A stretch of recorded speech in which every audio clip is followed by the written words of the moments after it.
नमस्कार, मी प्रियंका विष्णू कांबळे. आपण पाहत आहात MK मराठी न्यूज. समस्या तुमची, बातमी आमची. पाहूया आजच्या ठळक घडामोडी.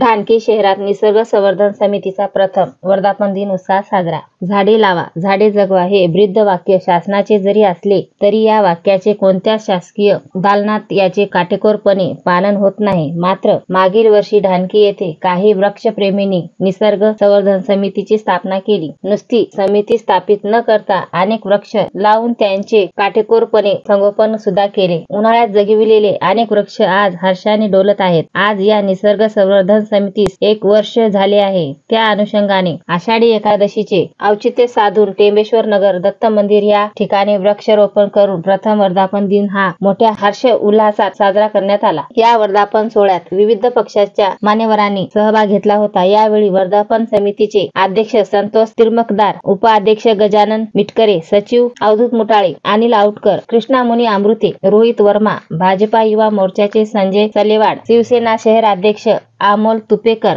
काँग्रेस शहराध्यक्ष सुभाष कचेरिया, भाजपा शहराध्यक्ष उमेश योगेवार, विजय पराते, चव्हाण सर, महेश पिंपरवार, दीपक चेंद्रे, महेश चेंद्रे, अतुल येरावार, अन्य मान्यवर उपस्थित होते. सूत्रसंचालन संतोष तिर्मकदार यांनी केले तर आभार विजय पराते यांनी मानले. MK मराठी न्यूज करिता दिगंबर सिरटकर, ढाणकी. तुम्ही जर आमच्या चॅनलला सबस्क्राईब केले नसेल तर सबस्क्राईब करा, लाईक करा व शेअर करा.